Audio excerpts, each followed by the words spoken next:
Class 10 subject mathematics और chapter number 6 है और चैप्टर नंबर 6 का प्रमेय 6.1 को पढ़ेंगे। ठीक है। यदि किसी त्रिभुज की एक भुजा के समांतर, ये एक त्रिभुज है ए बी और सी। ठीक है। तो एक भुजा के समांतर दो भुजाओं को भिन्न भिन्न बिंदुओं पर प्रतिच्छेद करने के लिए, देखो ये इसको प्रतिच्छेद करने के लिए डी और यहाँ को ये ए सी को प्रतिच्छेद करने के लिए ई, बिंदुओं पर प्रतिच्छेद करने के लिए एक रेखा खींची जाए। एक रेखा खींची जाए तो ये अन्य दो भुजाओं को एक ही अनुपात में विभाजित करते हैं। ये एक रेखा खींचेंगे तो ये दोनों त्रिभुज को एक ही भुजा में एक ही अनुपात में विभाजित करेगी। ये हमें प्रूव करना है। ठीक है। तो हम सबसे पहले लिखेंगे हल। फिर दिया है, क्या दिया गया है हमें, एक त्रिभुज ए बी सी दिया है। ठीक है। जिसमें भुजा बी सी के समांतर, ये वाला बी और सी के समांतर खींची गई एक रेखा अन्य दो भुजाओं को, BC को, एक मिनट, हमें एक के त्रिभुज ए बी सी दिया है जिसमें BC के समांतर खींची गई एक रेखा अन्य दो भुजाओं AB को और AC को, ठीक है, A और B को और A और C को क्रमशः D और E पर काटती है। मतलब AB को बिंदु D काटता है और AC को बिंदु E काटता है। ठीक है। ये चीज़ हमें दिया गया है। अब हम लिखेंगे हमें सिद्ध क्या करना है। तो प्रूफ में सिद्ध करना है कि AD डिवाइड में DB equal to AE divide में E और C, मतलब थेल्स प्रमेय। ठीक है। थेल्स प्रमेय क्या होता है कि यदि एक त्रिभुज है और उसको भिन्न भिन्न बिंदुओं पर प्रतिच्छेद करने वाला एक के BC के समांतर DE खींचे हैं तो ये होगा हमारा AD डिवाइड में DB और इक्वल टू AE डिवाइड में E और C। ठीक है। ये होता है थेल्स प्रमेय। तो वही चीज़ यहाँ पर लिखे हैं। अब रचना में लिखेंगे, कंस्ट्रक्शन में, कंस्ट्रक्ट में आइए B और E तथा C और D को मिलाए, B को E से मिलाए। अब देखो ये वाला B को E से मिलाए और C को D से मिलाए और फिर DM परपेंडिकुलर AC, DM लंब है AC पर एवं EN लंब है AB पर। तो देखो DM कहाँ पर है, तो देखो DM लंब है AC पर और EN लंब है A और B पर, उसी को लिखे हैं। ठीक है। अब त्रिभुज ADE का क्षेत्रफल, ADE का क्षेत्रफल क्या होता है, 1/2 मल्टीप्लाई में आधार गुना में ऊंचाई। ठीक है। तो ये त्रिभुज का क्षेत्रफल होता है। तो हम त्रिभुज लिए हैं AD और E। तो यहाँ पर देखेंगे AD और E, तो यहाँ पर हमारा AD जो होगा आधार हो जाएगा, ऊंचाई हमारा E और N होगा। ठीक है। तो ऊंचाई हमारा E और N हो गया। अब कक्षा 9 से याद कीजिए कि त्रिभुज ADE का क्षेत्रफल को एरिया भी लिख सकते हैं। ठीक है। AR मतलब एरिया, मतलब क्षेत्रफल, ADE से व्यक्त किया जाता है। तो हम त्रिभुज का क्षेत्रफल की जगह पे हम AR लिखेंगे, एरिया। इसका मतलब होता है त्रिभुज का क्षेत्रफल ADE। ये होगा 1/2 AD जो कि आधार है और EN जो है हमारा ऊंचाई है, ये वाला। ठीक है। अब हम इसी प्रकार त्रिभुज लेंगे, एरिया लेंगे BD और E का। अब देखो त्रिभुज में हमारा BDE कहाँ मिलेगा, BD और E, ये वाला ट्रायंगल लेंगे। ठीक है। तो हमारा आधार जो होगा D और B हो जाएगा और ऊंचाई जो होगा हमारा E और N ही होगा। मतलब ये छोटा वाला त्रिभुज और ये वाला त्रिभुज को यदि उलट देंगे ना तो ये यहाँ से लेकर के ये वाला, तो ये वाला इसको EN ही कहेंगे।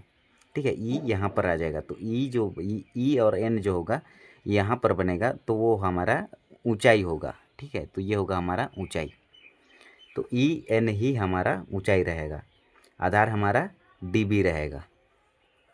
अब एरिया त्रिभुज BD और E का, अब देखो अब हम लिए BD और E, ये वाला BD और E का, तो इक्वल टू हम लिखेंगे। अब देखो ये हमारा AE जो होगा हमारा, एक मिनट, ADE है यहाँ पर त्रिभुज ADE। तो ऊपर देखेंगे तो A हमें यहाँ मिलेगा, D हमें यहाँ मिलेगा, E हमें यहाँ मिलेगा, ADE। अब देखो ये बटेगा, ये 1/2 आधार क्या बनेगा, इस बार बनेगा A और E, ये वाला। ए और ई ये बनेगा हमारा आधार, और ऊंचाई क्या बनेगा हमारा डी और एम। मल्टीप्लाई में ऊंचाई रहेगा हमारा डी और एम, तथा त्रिभुज डी ई सी, ये वाला डी ई और सी, ये वाला ट्रायंगल में हमारा आधार बनेगा ई सी और ऊंचाई बनेगा हमारा डी और एम ही रहेगा। ठीक है, इसको उलट देंगे ये वाला ट्रायंगल को, तो ऊंचाई हमारा डी एम ही होगा। तब हम इसे लिखेंगे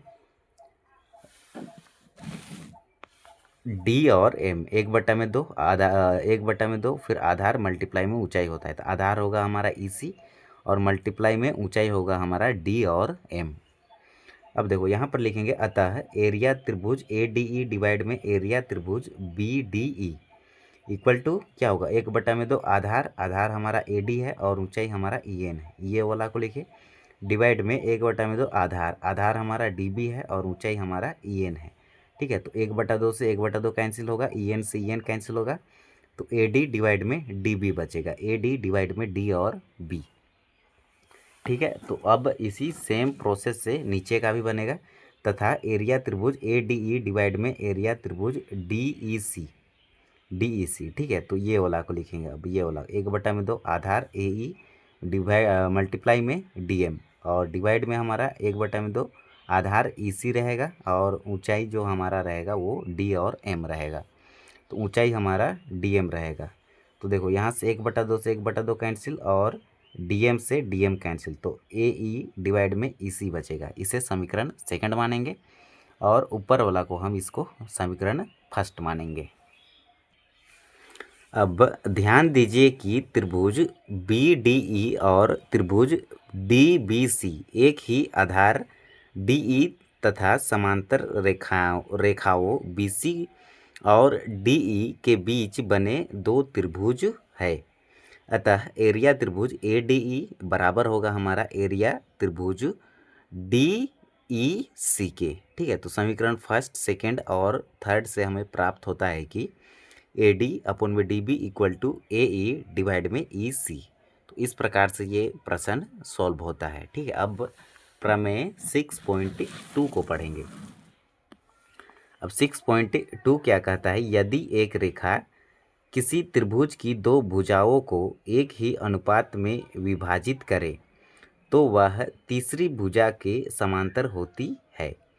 तो इस प्रमेय को सिद्ध किया जा सकता है कैसे, यदि हम एक रेखा डी ई इस प्रकार लें, डी और ई इस प्रकार लें कि ए डी अपॉन में डी बी, ये वाला ए डी अपॉन में D B equal to A E divide में ई सी, ए ई डिवाइड में ई और सी हो, तथा डी ई भुजा बी सी के समांतर ना हो। ये जो डी और ई है ये बी सी के समांतर ना हो, तो आकृति 6.12 ये ही है। ठीक है, आकृति 6.2 यही है। अब बी सी, अब यदि डी ई भुजा बी सी के समांतर नहीं है, ये वाला डी ई भुजा बी सी के समांतर नहीं है, तो बी सी के समांतर एक रेखा डी ई डैश खींचिए, ये वाला डी और ई एक डैश। ठीक है, डी ई डैश ये वाला रेखा है, तो ये रेखा खींचे हम। ठीक है, तो अतः A D upon D B equal to A E dash upon में ई डैश सी। क्यों, ये कैसे होगा, और इसलिए ए ई अपॉन में E C equal to A E dash upon में ई डैश सी क्यों, तो इसको देखो वाई पूछ रहा है। ठीक है, तो हम इसको कैसे सॉल्व करेंगे, तो उपरोक्त के दोनों पक्षों में एक जोड़ कर, ठीक है, एक जोड़ेंगे कैसे, यदि आप देख सकते हैं कि ई और ई डैश को अवश्य ही संपाती होना चाहिए, क्योंकि उपरोक्त प्रमेयों का प्रयोग स्पष्ट करने के लिए आइए कुछ उदाहरण ले। तो हम यहाँ पर एग्जाम्पल नंबर फर्स्ट को लेंगे। ठीक है, तब हमें उससे क्लियर होगा ये। अब हम एग्जाम्पल नंबर उदाहरण नंबर 1 को पढ़ेंगे और ये प्रमेय आया है 6.2 से ही ये क्वेश्चन, ये उदाहरण बना है। ठीक है, यदि कोई रेखा एक ए बी सी की भुजाओं ए बी और ए सी को क्रमशः डी और ई पर प्रतिच्छेद करे, ठीक है, तथा भुजा बी सी के समांतर, ये वाला बी और सी के समांतर डी और ई पर प्रतिच्छेद करे, डी और ई पर क्या करे, इंटरसेक्ट करे, तथा भुजा बी सी के समांतर हो, ये वाला बी और सी के समांतर हो, तो सिद्ध कीजिए कि ए डी अपॉन में ए बी, ये वाला ए डी अपॉन में ए और बी इक्वल टू ए ई, ये वाला ए ई डिवाइड में ए और सी होगा। देखिए आकृति 6.13 जो कि हम यहाँ पर बना दिए हैं। अब हल में लिखेंगे डी ई समांतर है बी सी के, ये दिया गया है, ठीक है। डी और ई, डी ई किसके समांतर है, बी और सी के, या फिर बी सी समांतर है डी और ई के, ये हमें दिया गया है। अतः ए डी अपॉन में D B equal to A E upon में E C, A D upon में डी बी और equal to A E upon में ई सी। थेल्स प्रमेय से हम लिख सकते हैं ना ये 6.1 से, ठीक है। 6.1 में थेल्स प्रमेय को ही तो प्रूव करना था, सिद्ध करना था।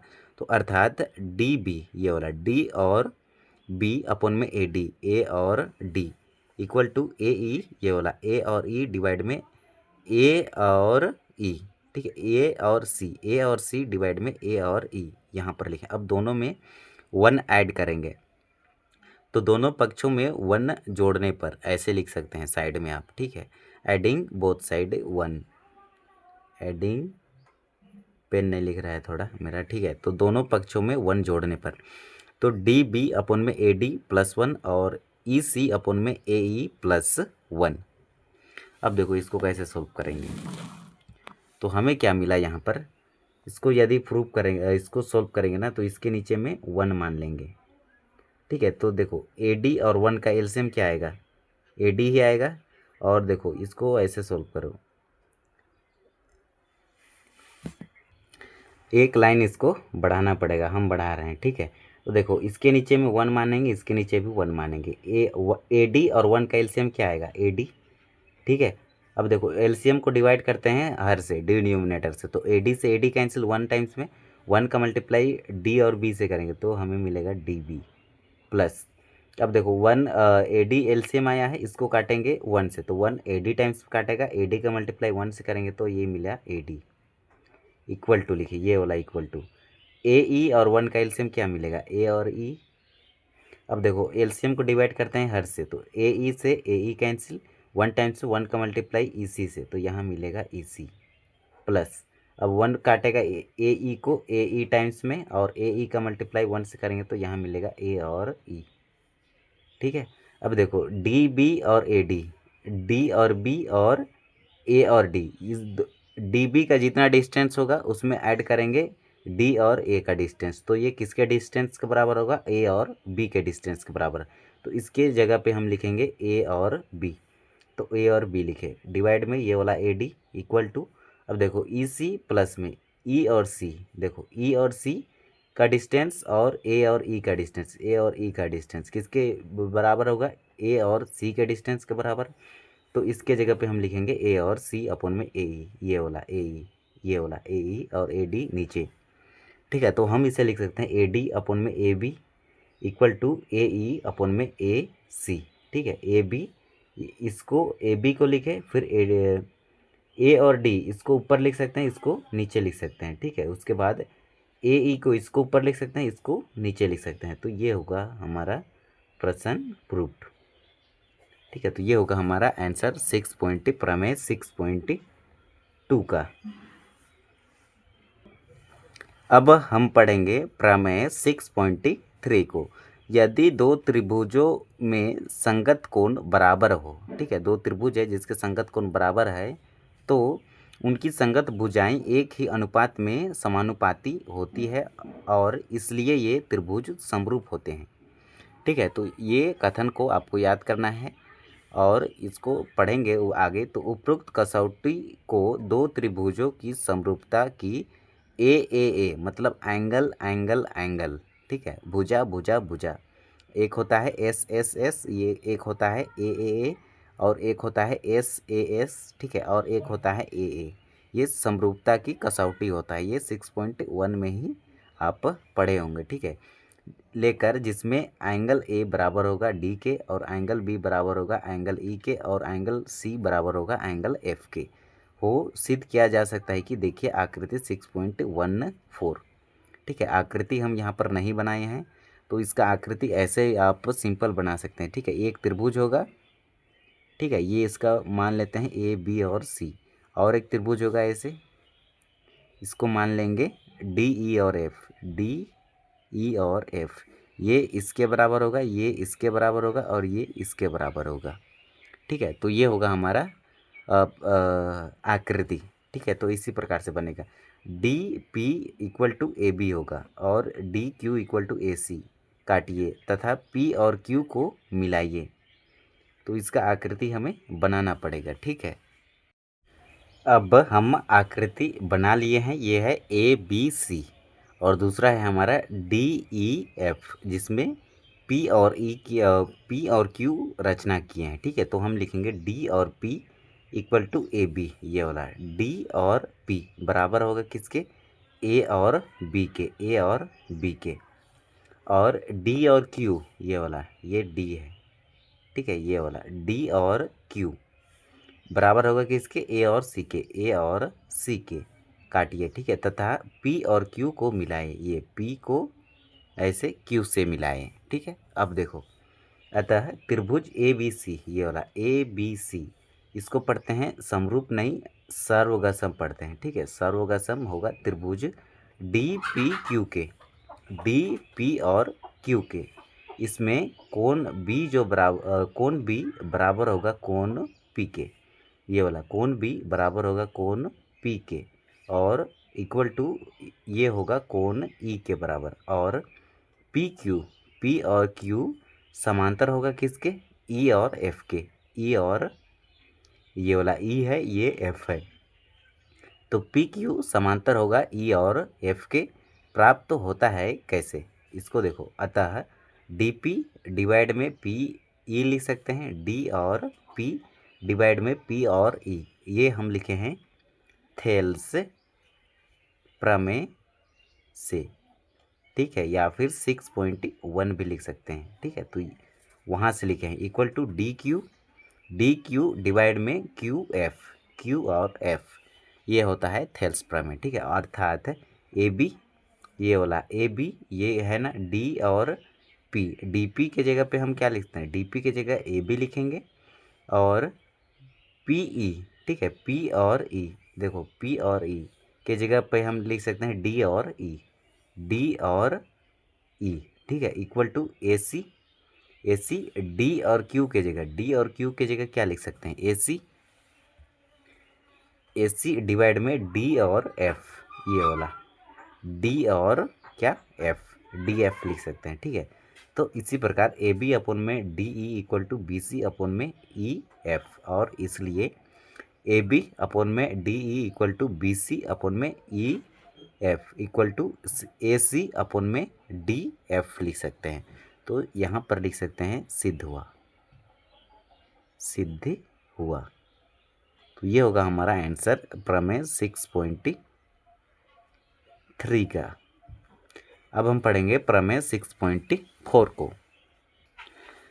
6.4 क्या कहता है, प्रमेय 6.4, यदि दो त्रिभुजों में एक त्रिभुज की भुजाएं दूसरे त्रिभुज की भुजाओं के समानुपाती अर्थात एक ही अनुपात में हो तो इनके संगत कोण बराबर होते हैं और इसलिए दोनों त्रिभुज समरूप होते हैं।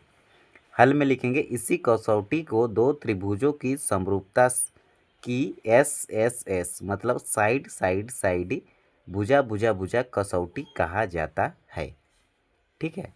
उपरोक्त प्रमेय को ऐसे दो त्रिभुज ABC और DEF लेकर जिनमें AB अपन में DE equal to BC upon में EF is equal to CA upon में FD हो तो सिद्ध किया जा सकता है कि आकृति 6.16 ये वाला है, ठीक है। आकृति 6.26 यही है, ठीक है। अब यहाँ पर लिखेंगे त्रिभुज DE और F में DP ये वाला D और P बराबर होगा किसके, AB के, A और B के, और D और Q बराबर होगा किसके, A और C के, AC काटिए तथा P और Q को मिलाइए, पी और क्यू को मिलाइए, ये वाला पी और क्यू को मिलाइए, ठीक है। अब देखो इसको कैसे सॉल्व करेंगे। यहाँ यह देखा जा सकता है कि डी पी अपन में P E equal to D Q upon में क्यू एफ, और पी क्यू समांतर होगा किसके, ई और एफ के, ठीक है। तो ई एफ है, अतः एंगल पी इक्वल टू होगा एंगल ई के, और एंगल क्यू जो होगा एंगल एफ के बराबर होगा, ठीक है। इसलिए डी पी अपन में डी ई लिख सकते हैं थेल्स प्रमेय से, और डी क्यू अपन में डी एफ लिख सकते हैं। ये किसके इक्वल होगा, तो पी क्यू अपन में ई और एफ के बराबर होगा, ठीक है। तो इसको आकृति से भी आप समझ सकते हैं। तो देखो डी और पी, डी पी किसके बराबर होगा, डी पी अपन में D E, D P upon में डी और ई लिखे हैं equal to D Q divide में डी और एफ लिखे हैं, ये वाला इक्वल टू हम लिख सकते हैं।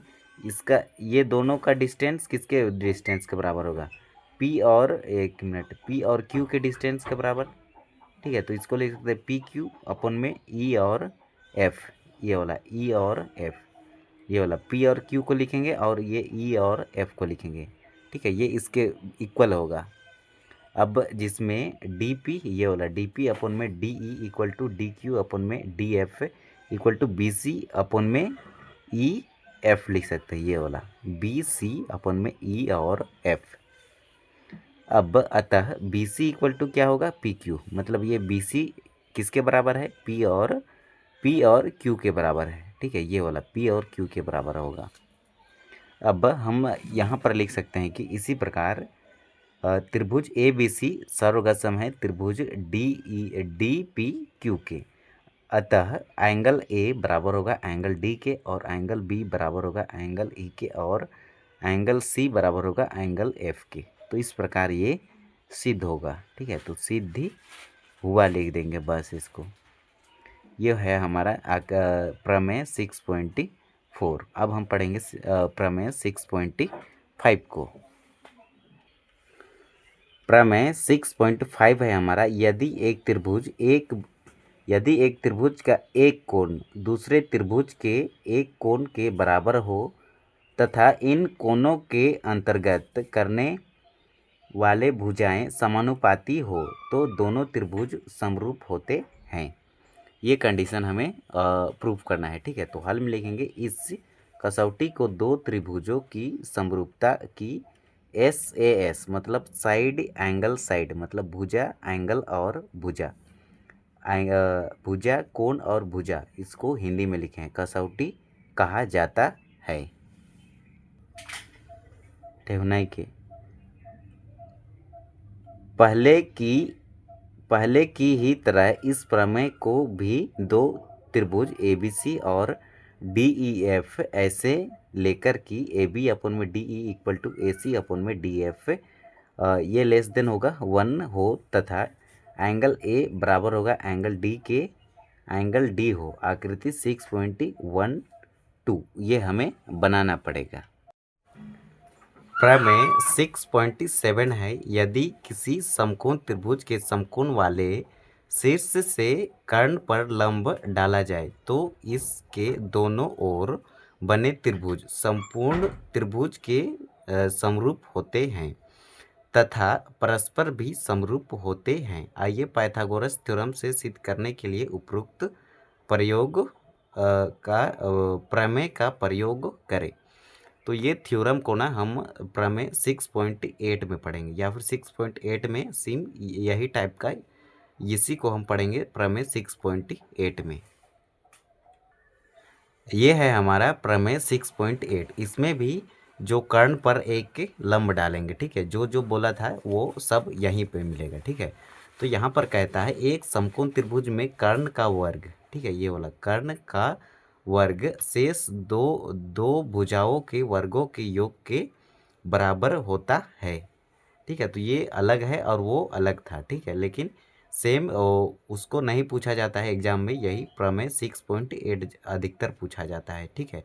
और 6.1 भी पूछा जाता है, और 6.6 भी, और 6.8 भी, और 6.9 भी। ये 4 थ्योरम है जो कि हमेशा चारों में से कोई एक के हर एक एग्जाम में पूछा जाता है। ठीक है, तो अभी हम पढ़ेंगे 6.8 को। तो हल में लिखेंगे, मान लिया कि त्रिभुज ए बी सी एक समकोण त्रिभुज है। ये देखो ए बी और सी, यह एक राइट एंगल ट्रायंगल है, मतलब समकोण त्रिभुज है। अब हम पढ़ेंगे आगे, त्रिभुज ए बी जिसका कोण बी जो होगा समकोण होगा, मतलब 90 डिग्री यहाँ पर बनेगा। ठीक है, अब हम पढ़ेंगे, सिद्ध करना है हमें। क्या सिद्ध करना है कि ये हाइपोटेनियस का स्क्वायर ए और सी का स्क्वायर इक्वल टू क्या होगा, ये ए बी का स्क्वायर प्लस में बी और सी का स्क्वायर। ठीक है, तो हम रचना में लिखेंगे, कंस्ट्रक्शन करेंगे, बी डी को परपेंडिकुलर ए सी खींचा। ये देखो बी डी किस पर लंब है, तो ए और सी पर लंब है। ठीक है, तो बी डी लंब ए सी खींचे। प्रमाण में लिखेंगे, त्रिभुज ए डी बी और त्रिभुज ए बी सी में ए डी बी, ये देखो ए डी और ए बी सी में एंगल ए बराबर होगा एंगल ए के, ये वाला। ठीक है, उभयनिष्ठ कोण दोनों में मिलेगा, ए डी बी में भी मिलेगा और ए बी सी दोनों में तो ए आ रहा है। ठीक है, तो एंगल ए के बराबर होगा, ये उभयनिष्ठ मतलब कॉमन होगा दोनों में। अब हम नीचे में लिखेंगे, angle A D B equal to angle A B C, दोनों में 90 डिग्री है। तो यहाँ पर लिखेंगे एंगल समरूपता से, मतलब कोण समरूपता से त्रिभुज ए डी बी समरूप होगा त्रिभुज ए बी सी के। ये वाला ए डी बी समरूप है ए बी सी के, मतलब दोनों त्रिभुज आपस में क्या होंगे, समरूप होंगे। अब देखो ए डी अपन में A B equal to D B upon में बी सी लिख सकते हैं, और ए बी अपन में A C, A D upon में ए बी, ये वाला ए डी अपन में क्या लिखेंगे, ए और बी। ठीक है, इक्वल टू डी बी, ये वाला डी और बी डिवाइड में क्या लिख सकते हैं, बी और सी, और इक्वल टू ए बी, ये वाला ए और बी डिवाइड में ए और सी लिखेंगे, ए और सी। ठीक है, अब देखो इक्वल टू लिखे, अब ए डी अपन में ए बी, ये वाला ए डी अपन में ए बी को लिखे इक्वल टू, अब देखो डी बी और बी सी की जगह पे हम लिख सकते हैं ए बी अपन में ए सी। अब देखो यहाँ पर क्या करेंगे, इसका मल्टीप्लाई इससे करेंगे तो ए बी का होल स्क्वायर होगा। जब भी अंश हर में रहे और बीच में इक्वल टू रहे तो इसका क्रॉस मल्टीप्लिकेशन होता है। ठीक है, तो ए बी का मल्टीप्लाई ए बी से करेंगे तो ए बी का पावर 2 मिलेगा, और ए डी का मल्टीप्लाई करेंगे ए और सी से, तो ए डी मल्टीप्लाई में ए सी, इसे समीकरण फर्स्ट मानेंगे। अब हम लिखेंगे, अब त्रिभुज बी डी सी और त्रिभुज ए बी सी में angle C equal to angle C उभयनिष्ठ लेंगे, मतलब कॉमन लेंगे। ठीक है, अब देखो बी डी सी कहाँ पर लेंगे, बी डी सी ये लिए बी डी सी, और एक त्रिभुज लेंगे हम ए बी सी बड़ा वाला, ये वाला ए बी और सी। ठीक है, तो एंगल सी दोनों में मिलेगा, तो एंगल सी उभयनिष्ठ निकाल लेंगे, और एंगल बी डी सी और एंगल ए बी सी दोनों में 90 डिग्री है। यहाँ पर भी हमारा एंगल समरूपता से होगा, कोण समरूपता से, तो त्रिभुज बी डी सी समरूप लिखेंगे त्रिभुज ए बी सी, यही होगा। अब हम इसको लिख सकते हैं, हम बी डी अपन में A B equal to D C upon में B C equal to B C upon में ए सी। अब यहाँ पर भी हम क्रॉस मल्टीप्लिकेशन करेंगे। ठीक है, तो बी सी का मल्टीप्लाई बी सी से करेंगे तो बी सी का पावर 2, और डी सी का मल्टीप्लाई ए सी से करेंगे, इसे समीकरण सेकंड मानेंगे, और इसे हम समीकरण फर्स्ट माने हैं। अब समीकरण फर्स्ट और सेकंड को जोड़ देंगे, adding equation first and second. तो ये वाला लेफ्ट साइड वाला को लेफ्ट साइड तरफ जोड़ेंगे, तो ए बी का स्क्वायर प्लस में बी सी का square equal to A D upon में ए डी मल्टीप्लाई में ए सी, तो ए डी मल्टीप्लाई में ए सी प्लस फिर ये डी सी मल्टीप्लाई में A C, D C multiply में ए सी, तो ए डी और ए सी दोनों में है, ए सी यहाँ पर भी है, ए सी यहाँ पर भी है, तो ए सी हम कॉमन ले लेंगे। अब देखो ए सी और ए सी कॉमन ले लिए, तो अंदर में बचा ए डी प्लस में B C, A D plus में बी सी, तो ठीक है ए डी प्लस में डी सी। ठीक है, ए डी प्लस में डी सी, ए सी और ए सी कॉमन ले लिए, तो A D plus D C की जगह पे हम क्या लिख सकते हैं, तो आकृति में देखेंगे तो ए डी ये वाला ए डी प्लस में डी सी, डी और सी, इसको हम लिख सकते हैं ना ए और सी। ए डी का डिस्टेंस और डी सी का डिस्टेंस जितना होगा उतना ही डिस्टेंस किसका होगा, ए और सी का डिस्टेंस होगा। तो इसके जगह पे हम लिखेंगे ए सी, तो इसके जगह पे लिखेंगे ए सी, तो ए सी मल्टीप्लाई ए सी क्या होगा, ए सी का होल पावर 2। तो हम ए सी का स्क्वायर इक्वल टू क्या लिखेंगे, ए बी का स्क्वायर प्लस में बी सी का स्क्वायर, ए सी का square equal to A B का स्क्वायर प्लस में बी सी स्क्वायर। तो यही चीज़ हमें प्रूव करना था, सिद्ध करना था, ठीक है। तो यहाँ पर देखिए सिद्ध करना है, हमें क्या सिद्ध करना था, ए सी का square equal to A B square plus में बी सी स्क्वायर। तो ये होगा हमारा आंसर प्रमेय 6.8 का। प्रमेय 6.9 है, यदि किसी त्रिभुज की एक भुजा का वर्ग अन्य दो भुजाओं के वर्गों के योग के बराबर हो तो पहली भुजा का सम्मुख कोण समकोण होता है, ठीक है। तो ये हमें कंडीशन दिया गया है, ये प्रमेय है, ठीक है, नियम है। तो दिया है यहाँ हमें एक त्रिभुज ए बी सी दिया है, ठीक है, ए बी और सी, ठीक है, दिया है जिसमें ए सी का square equal to A B square plus B C square, मतलब ये पाइथागोरस थ्योरम है, ठीक है। ए सी का यदि कर्ण का स्क्वायर करेंगे ना तो ये स्क्वायर होगा ए बी का स्क्वायर, एक होगा लंब और एक होगा हमारा बेस। तो लंब का स्क्वायर और आधार का स्क्वायर के बराबर होता है किसका, कर्ण का स्क्वायर, जिसमें सिद्ध करना है कि कोण बी इक्वल टू 90 डिग्री, मतलब यहाँ पर होता है हमारा 90 डिग्री, ठीक है। तो यहाँ पर होगा 90 डिग्री, तो इसे हम मान लेंगे कि प्रूव करेंगे तो कोण बी इक्वल टू 90 डिग्री ये हमें प्रूव करना है। इससे प्रारंभ करने के लिए हम एक त्रिभुज पी क्यू आर की रचना करते हैं। तो इसको रचना में लिखना है, ठीक है, कंस्ट्रक्शन में या फिर रचना, इसके बाद ये वाला लाइन को लिखना है, ठीक है। तो एक त्रिभुज पी क्यू आर का रचना करते हैं, पी क्यू और आर। तो कोण क्यू इक्वल टू क्या होगा 90 डिग्री यहाँ पर, और P Q equal to A B होगा, पी और क्यू किसके बराबर होगा, ए बी के, और क्यू आर किसके बराबर होगा, बी सी के, और पी आर किसके बराबर होगा, तो ए सी के। तो वही चीज़ लिखे हैं इधर, ठीक है। तो Q R equal to B C, आकृति 6.47, आकृति 6.47 यही होगा। यहाँ पर आप लिख सकते हैं P R equal to A सी, ठीक है।